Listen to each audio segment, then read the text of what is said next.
মাসের এক কন্যা ছিল, 9 মাসে তার গর্ভ। আর আমরা জানি একটা মেয়ে সাবলক হয় 12, 13 বা 14 বছরে, তাই না? কয় মেয়ে খালা, তারপরে চাচাই বিয়ে করলে চাচি, জেডাই বিয়ে করলে জেডি, সবাই বলে সতীন। গভীর রাত্রে চায়া দেখে এমন এক মাইয়া আইছে, এত তার চেহারা, পায়ে কি জানি কিনছে নুপুর, নুপুর কমর হইল বিছা, বিছা কয়, পিন্ডা কুচি কুচি নাচছে। সে সন্তান ধারণ করার শারীরিকভাবে আল্লাহ প্রদত্ত যে বিষয়টা হয়, আর আমাদের বাংলাদেশ সরকার আইন করছে 18 বছরের আগে বিয়ে দেওয়া যাবে না। কি 18 বছরের কমে যদি কোনো মেয়েকে বিয়ে দেয়, তাহলে তার আইনত যে অপরাধ হয় তার সাজা খাটতে হয়। কথা ঠিক না? ঠিক ঠিক। যদি ওই মেয়ের বাবা বিয়ে দেয়, তাহলে মেয়ের বাবার আর কোনো ছেলে যদি অপ্রাপ্ত বয়স্ক কোনো নারীকে বিয়ে করে, তাহলে ছেলেরও কিন্তু জেল জরিমানা হয় নাকি? তাই তো। তাহলে আর লালন বলছে 6 মাসের কন্যা। দেখেন কোথায় 18 বছর আর কোথায় 6 মাস। তাহলে লালন আসলে কি বোঝাইছে? 6 মাসের এক কন্যা, 9 মাসে তার গর্ভ, 11 মাসে সন্তান হলো 3টা। মায়েদের সন্তান হয় 10 মাসে একটা, 10 মাস 10 দিন পরে নাকি?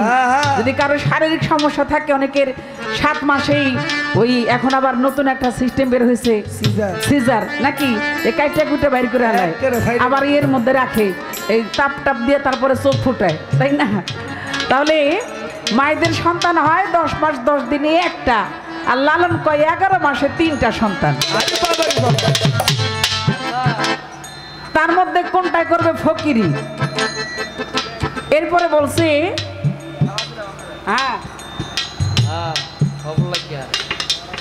ঘর আছে দুয়ার নাই। আচ্ছা ভাই, দুয়ার ছাড়া কি ঘর হয়? দরজা ছাড়া ঘর হয়? ঘর থাকে, তার দরজা থাকতে হবে, তবে এটা ঘর হয়। লালন বলছে ঘর আছে দুয়ার নাই, লোক আছে বাক্য নাই। তাহলে কি বোবা নাকি? আসলে বিষয়টা কি? ঘর আছে দুয়ার নাই, লোক আছে বাক্য নাই, কে বা তাহার আহার যোগায়, কে জ্বালায় সন্ধ্যাবাতি। এরপরে সেই সন্তারাই বলছে, ফকির লালন ভেবে বলে, ছেলে মরে মাকে ছুইলি। এই 3 কথার অর্থ না জানলে তার হবে না ফকিরি। বাবা, ফকিরি করা অত সহজ না। খালি ভেষভূষণ ধরলেই ফকির হয়ে যায় না। এই সাধনা অনেক কষ্টের সাধনা। মাওলানা জালালউদ্দিন রুমি বলছে যে আমি ততদিন পর্যন্ত কামিল হতে পারি নাই যতদিন পর্যন্ত আমার কামিলে মুর্শিদ শামস তাবরেজের পায়রবি না করেছি। আর এই শামস তাবরেজ, তার হালটা ছিল কি? পাগল। তার গায়ে শুধু লজ্জার স্থানটুকু ঢাকা ছিল, আর বাকিটাই বিবস্ত্র, বস্ত্র নাই তার শরীরে, খাওয়া নাই, নাওয়া নাই, ঘুম নাই, কোথায় যেন কার সন্ধানে ঘুরে। সে কে? ওই যে লালন বলেছে, মিলন হবে কত দিনে আমার মনের মানুষের সনে, আমার মনের মানুষের সনে। তাহলে সেই মানুষটার জন্যই আরাধনা সাধনা। তাহলে ফকিরি করতে গেলে অনেক কষ্ট করতে হয়। সমাজ সংসার, ছেলে মেয়ে, ধন দৌলত, অর্থ বাড়ি গাড়ি, নাম জলস সবকিছু বিসর্জন দিতে হয় শুধু একমাত্র আল্লাহকে পাইবার জন্য। তাহলে শুধু ভেসেই কাজ হয় না, সেই দেশের সন্ধান জেনে তারপরে ফকিরি করতে হয়। তা আমার আজকের যিনি গুরু গোসাই, বেশি কথা বলে আবার রাগনি করে যে আমার এত বোঝা দিতেছে কি লিখে। তো আমি মৌখিক প্রশ্ন করব না, শুধু গানের মধ্যেই 2-1টি আলোচনা রাখলাম। তারপরে এর জবাব আসলে আমি আল্লাহ বাসিল আবার পরের আসরে কথা বলবো।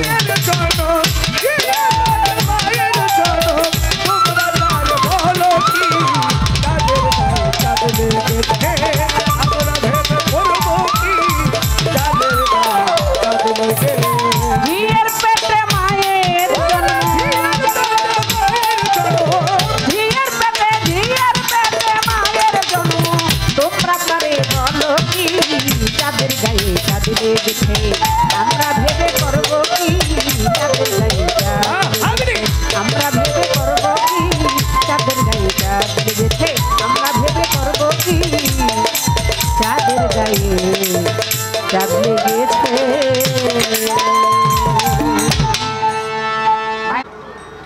এত বড় দায়িত্ব পালন করা আমার পক্ষে সম্ভব না। যদি মালিক দয়া করে তাইলে হয়তো আমি চেষ্টা করতে পারি। আমাদের রাসূল আবু জাহেলের লগে শত্রুতা কি নিয়া? ধর্ম নিয়া। রাসূলের ধর্ম হইল ইসলাম, আর আবু জাহেলের কাম হইল মূর্তি পূজা। তে অনেক চেষ্টা করছে রাসূলকে লজ্জা দেওয়ার জন্য, অপমান করার জন্য, এমনকি রাসূলকে মারছেও। আবু জাহেলের মাইয়ার বিয়া, যেমন আমাদের বিয়া শাদীর মধ্যে গরু, মহিষ, ছাগল জবাই করে মেহমানকে খাওয়াই, আবু জাহেলের মাইয়ার বিয়া ওখানে জবাই করছে উট। উট জবাই করে আর শত শত মানুষকে খাওয়াইলেন। এখন কিন্তু আমরা গরুর ভুঁড়ি ফালাই না, এটাও দিয়া পয় পরিষ্কার করে খাই। কি এখন খাই না?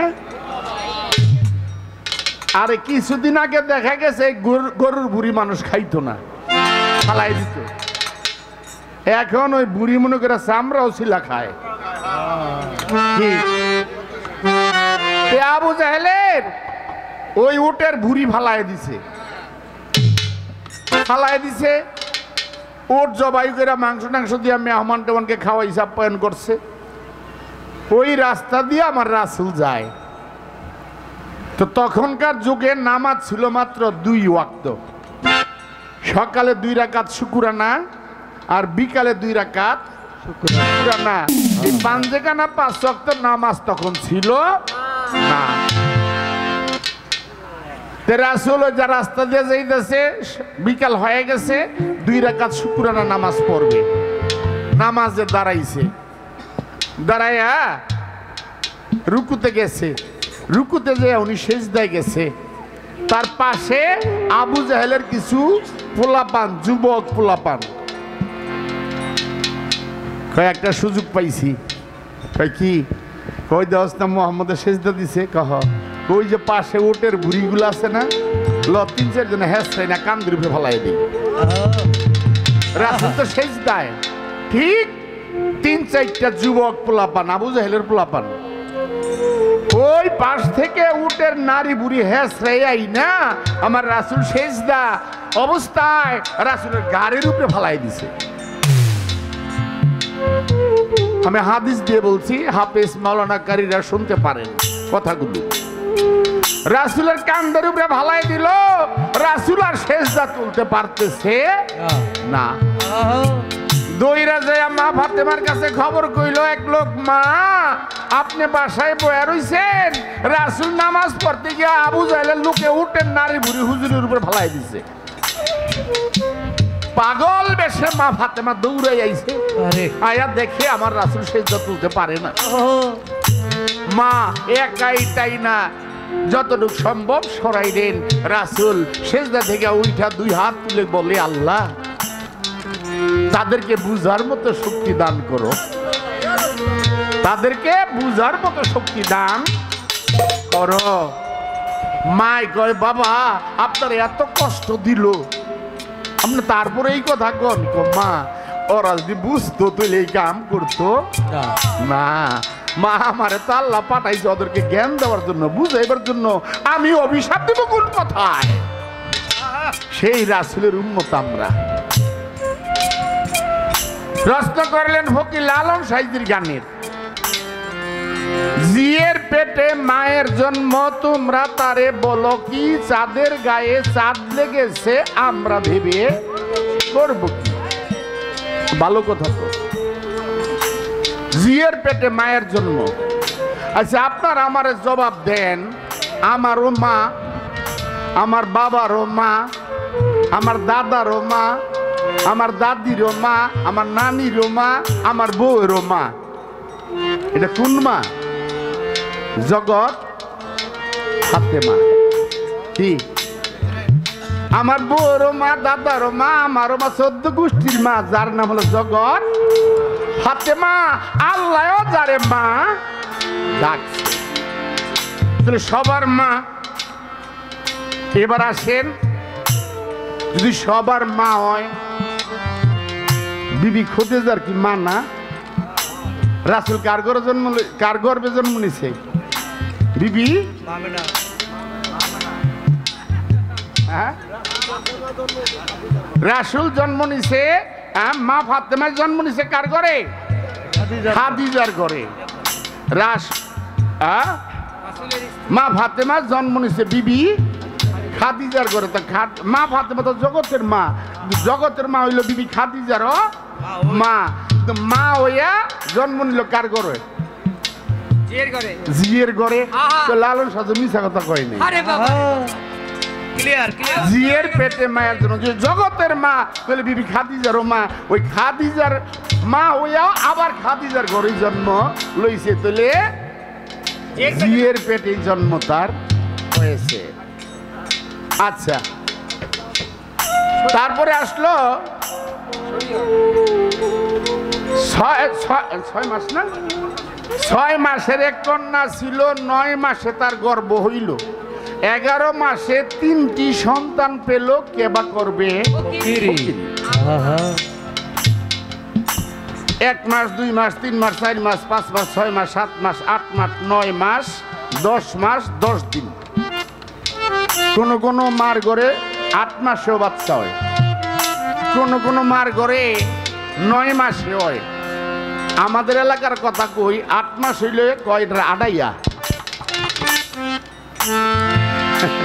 এটা কয় আড়াইয়া।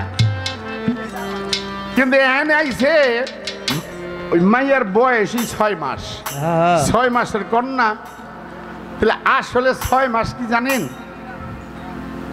খালেক দনের একটা গান আছে, চমৎকার 52 বাজার 52 তাসেরি খেলা 4 রঙে করেছে তৈয়ার। তারপর হইল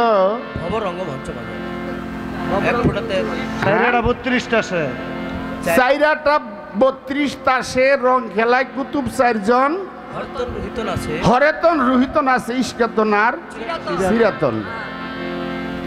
গান সুর দিয়ে না গাইলে মনে হয় না, একটা দোষ আমি গাই।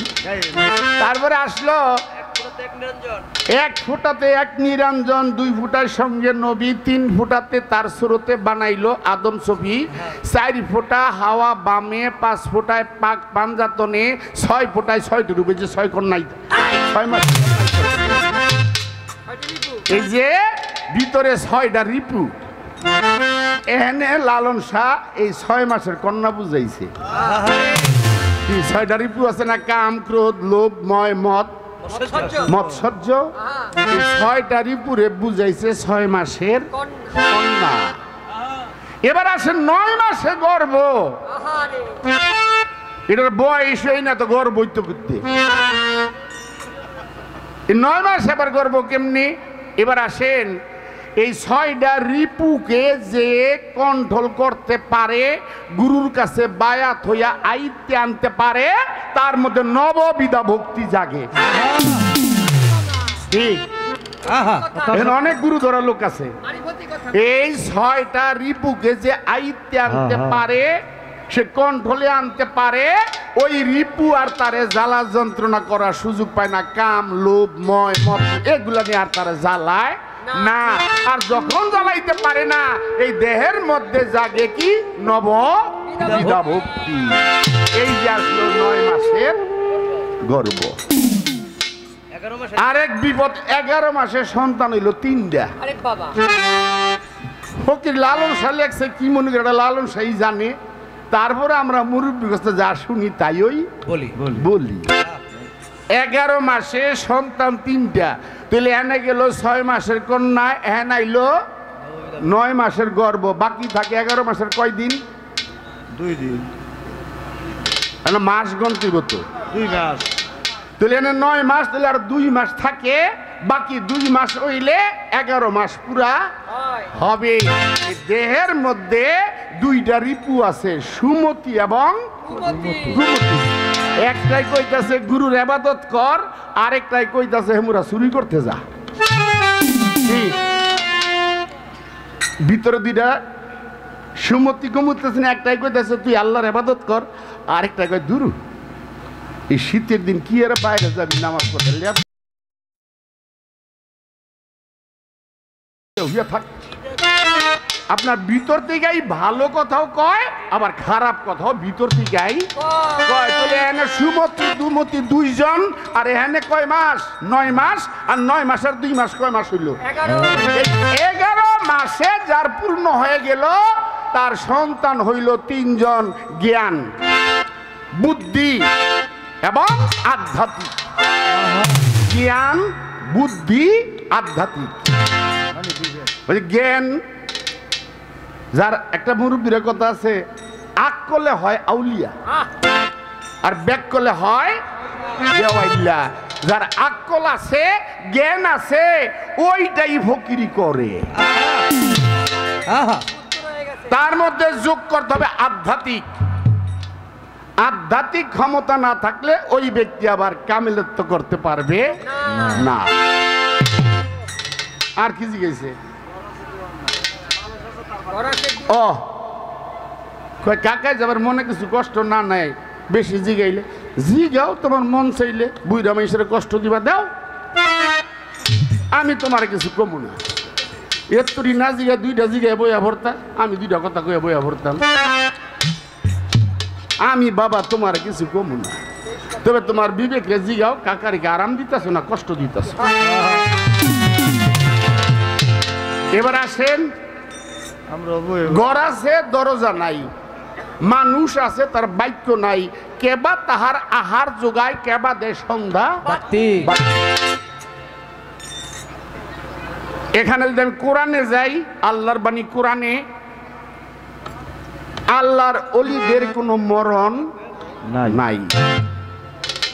আমার আল্লাহ কোরআনের মধ্যে বলছে, আমার বন্ধু যারা, অলি যারা, আমি কবরে তাদেরকে রিজিক দান করি। এটা আমার মুখের কথা নয়, হাদিসও না, একটা আল্লাহর বাণী কোরআন। আল্লাহ বলছে আমার বন্ধু যারা, অলি যারা, তাদের কবরে আমি আল্লাহ রিজিক দান করি। তাহলে আল্লাহ যেন রিজিক দেয়, তাহলে দুনিয়ার খাওয়ানোর দরকার আছে? আল্লাহ রিজিক দেয়। ঘর আছে দরজা নাই, এটা ডিম দিয়েও বুঝান যায়। মুরগির ডিম, হাঁসের ডিম, তাপ্তা আছে না? আসলে কথাটা সেখানে না, মূলত কথাটা হলো কবরকে দিয়ে বুঝাইছে। কবরের কোনো দরজা আছে?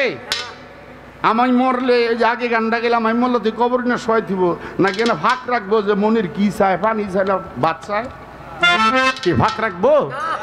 দরজা নাই। ওই কবরের কথা বলা হচ্ছে। ঘর আছে দরজা নাই, মানুষ আছে তার বাক্য নাই। মানুষ আছে তার বাক্য নাই, তার বাক্য আছে, পৃথিবীর মানুষ শোনে না। তার বাক্য আছে, কথা আছে, কিন্তু পৃথিবীর মানুষ শোনে না। আমি যদি বলতে যাই বড় পীর রাস্তা দিয়ে যাইতাছে আর কবরে চিৎকার শুনতেছে, বড় পীরের কথাটা বাদ দিলাম, রাসূল যিনি দুজাহানের বাদশা, রাসূলের কথাই আসে। এটা বড় পীরের বেলায় আছে, রাসূলের বেলায়। রাসূল রাস্তা দিয়ে যাইতাছে সাহাবীদেরকে নিয়ে, হঠাৎ করে কয় দাঁড়াও দাঁড়াও দাঁড়াও দাঁড়াও। সব সাহাবীরা দাঁড়ায় গেছে। কয় তাদের একটা খাইজুরের ডাগ্গা বাগিল, খাইজুরের ডাগ্গা বাঘ। ওই দেশে কয় খুরমা, আমরা কই কি খেজুর, খেজুর গাছ, একটা খেজুরের ডাগ্গা নিয়ে আসো। সাহাবীরা আনছে। আমি না কই কবরের ওই মাথা একটা গাইরা দাও, এই মাথা একটা গাইরা দাও। গাইরা দিলেন। সাহাবীরা কয় হুজুর কবর ওই মাথা একটা খাইজুরের ডাগ্গা দিলেন, এই মাথা একটা দিলেন, কারণটা কি? আমার রাসূলকে দেখো, এই কবরে যে চিৎকার আমি শুনছি, তোমরা যদি দুনিয়ার মানুষের শুনতা তোমরা বাইসা থাকতে পারতা? খাইজুরের ডাগ্গাটা দিলেন কেন? আমার রাসূল বলছে, এই যে 2 পাশে 2টা ডাগ্গা দিছি না, এই খাইজুরের ডাগ্গা, এটা যতক্ষণ পর্যন্ত জীবিত থাকবো ততক্ষণ তার আল্লাহর জিকির করব, আর ততক্ষণ তার কবর আযাবটাই বন্ধ থাকবো। ততক্ষণ তার গোড়া জাপটা বন্ধ থাকবে। আইজো বদি কেউ মারা গেলে দেখা যায় বড়ুর ডালা নাহলে খাইজরের ডালা কবরে দেয়, দেয় না? হায় হায়, এখন বৈজ্ঞানিক কিছু কত কিছু হয়েছে। এই বড়ই পাতা রিসার্চ করে দেখে মানুষ মরলে বড়ই পাতা দিয়ে গোসল করায় কেন। এখন বর্তমান বৈজ্ঞানিকরা রিসার্চ করে দেখে, তখন বৈজ্ঞানিক ছিল না, কোনো মেশিন ছিল না, নবীর কথায় ওই মরারে বড়ই পাতা দিয়ে গোসল করাইতো। এখন বর্তমানে বৈজ্ঞানিকরা রিসার্চ করে দেখে এই বড়ই পাতার মধ্যে কি ক্ষমতা কি গুণ আছে, বিধায় রাসূল ওই আমলে বড়ই পাতা দিয়ে গোসল করাইছে। অনেক কথা। তারপরে কি ফকির লালন ভেবে বলে মায় শুইলে ছেলে মরে। আমরা জানি মার কুলোই তো ছেলে লালন পালন নয়, এটা বার্ষিকে জবাব দিলে পানি আর নুন, বার্ষিক পানি আর নুন মানে লবণ, মানে আমি বাংলা বললাম তোরা শুদ্ধ কইলি। আচ্ছা, এই লবণের উৎপত্তি কোত্থেকে? পানি থেকে। আর এই লবণ যদি পানি ছেড়ে দেয় তাহলে শেষ। বাহ্যিক। আধ্যাত্মিকে যদি বলি কাম এবং প্রেম, আধ্যাত্মিকে যদি বলি কাম আর প্রেম। কারণ যে কোন আল্লাহর ওলি 12 বছর পীরের পায়রবি করছে, গোলামি করছে, কিন্তু যদি 1 সেকেন্ড তার কামে মন মইজা যায় 12 বছর ইবাদতই শেষ। তার প্রমাণ এখানে হিন্দু লোক আছে কিনা জানি না, হয়তো 2 জন থাকতে পারে শরমে না উপিতারে না, আপনারও মানুষ আমরাও মানুষ, বুঝলেন? হ্যাঁ, ভালো, এটা ধর্মের ব্যাপার। হিন্দু মধ্যে একটা কথা বলে, সে কথা রইল হরে কৃষ্ণ কৃষ্ণ কৃষ্ণ হরে হরে রাম রাম কৃষ্ণ কৃষ্ণ, কয় না? 16 নাম 32 অক্ষর। কথা খারাপ লাগতেছে? এগুলো বুঝার কথা। 16 নাম 32 অক্ষর।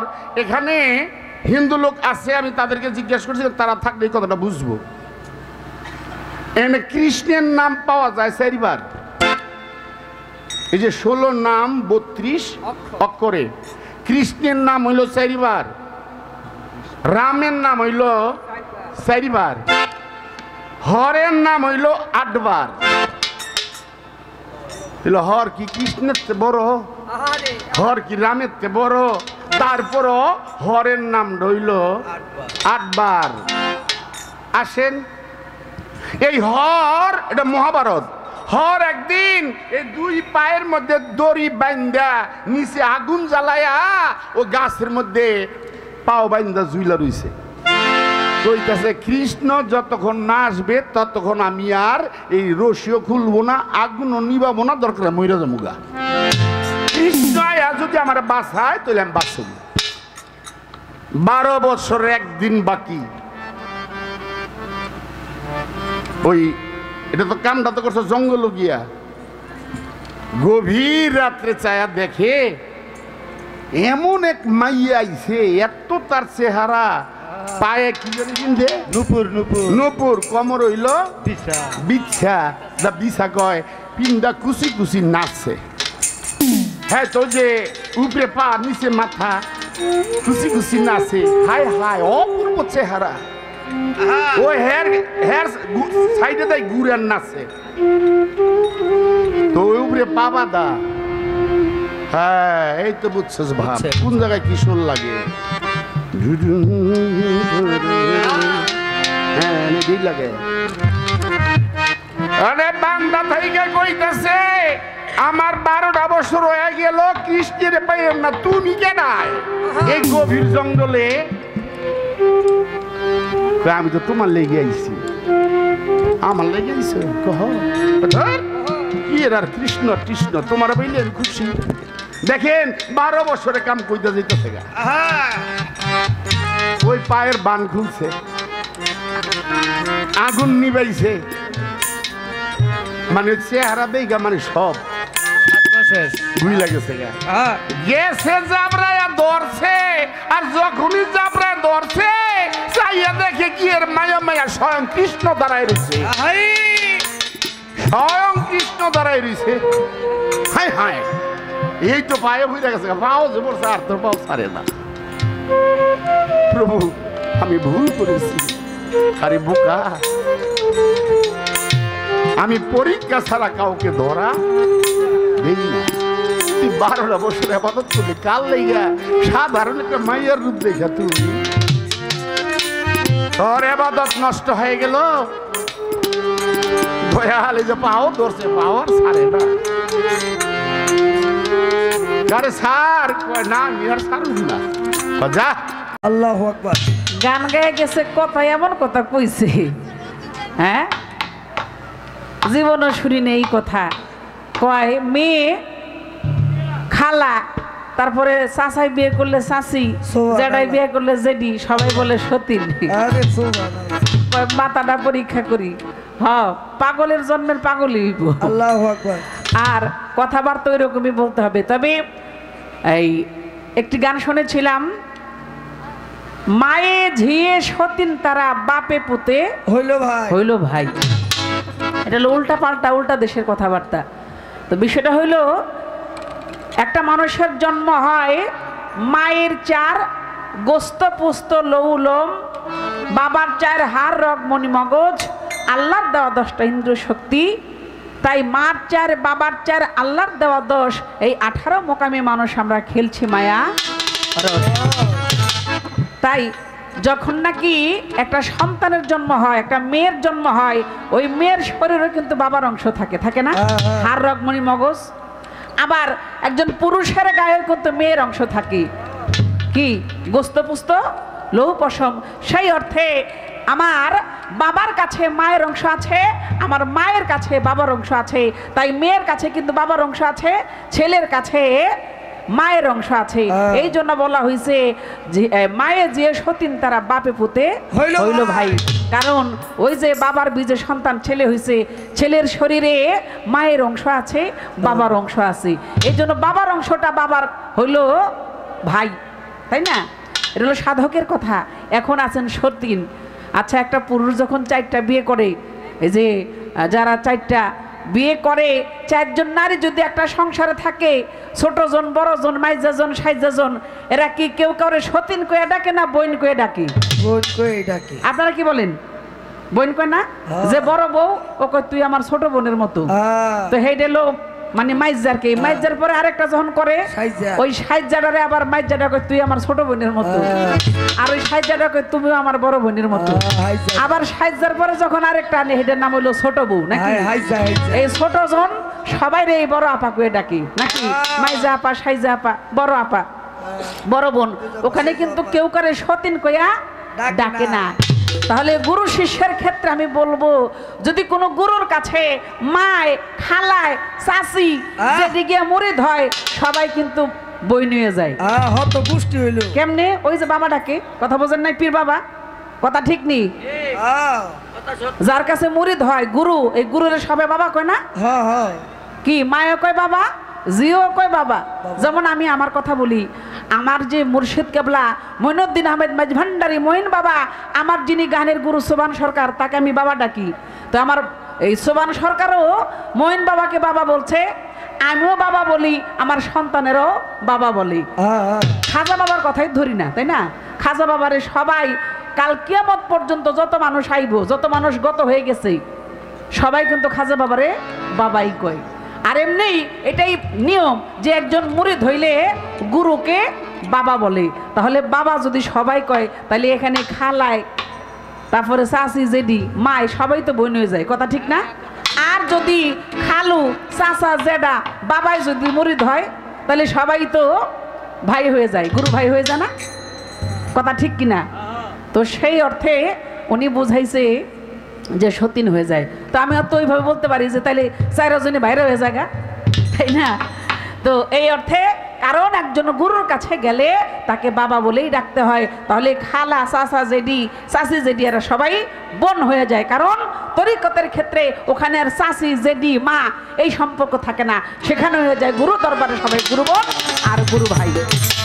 চেষ্টা করলাম জবাব দেওয়ার জন্য অল্প কথায়, কারণ আমাদের কর্তাপক্ষ বলছে কথা একটু কমাই দিয়ে গান একটু বেশি গাওয়ার জন্য। আসলে কি একটা গল্প মনে হয়েছে। কোন দেহি কোন দেহি? এক অর্ধবয়সী লোক জিন্সের প্যান্টের সাথে পরছে হইলো পাঞ্জাবি, তা আবার সামনে দিয়ে ইন করছে। ওরে বাবা, তো একজন দেখে কইছে, আচ্ছা আপনি জিন্সের প্যান্ট পরছেন পাঞ্জাবি পরছেন ভালো কথা, তো সামনে দিয়ে ইন করছেন কেন? কয় সামনে দিয়ে পাঞ্জাবিটা একটু ছিঁড়া তো, আরে এলে বসছি ডাকে রাখছি। আসো কয় তা ভালো কথা, তো পিছন দিয়ে আবার ছেড়ে রাখছেন কেন?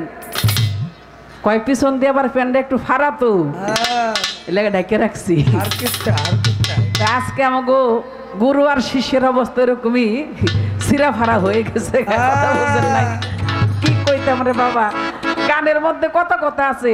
এখন মারে খালারে সতীন বানাইছে, আল্লাহ। পাগলের গোষ্ঠী গেছে করে। যাক জেনে খুশি এনে যাক, সময় মতো আইলে হইব। তো বিচ্ছেদ গানের আবদার আছে, আমি নতুন করে প্রশ্ন করব না, শুধু পয়েন্ট দিব। আমরা জানি গুরু দরবারে কখনো বাসি জিনিস দিয়া গুরুর সেবা হয় না। প্রথম গাছের প্রথম ফলটাই গুরুর দিতে হয়, কথা ঠিক কিনা? যারা তরিকপন্থী মানুষ, যেমন আমরা সিন্নি পাকাই, সিন্নি পাকাইলে আখ সিন্নিটা পীরের জন্য রাখি, মুর্শিদের জন্য রাখি, কথা ঠিক কিনা? ঠিক। তদ্রুপ গাছে কোনো ফল ধরলে, গাই বিয়াইলে, এমনি করে যত আখ জিনিস আসে প্রথম জিনিস ওই জিনিসটাই গুরুকে দিতে হয়।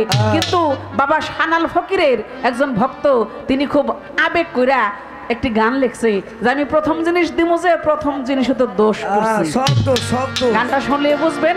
এই পয়েন্ট দিয়ে আপনারা গান গাবে, এই পয়েন্টগুলো আপনি কাটবেন। বাজা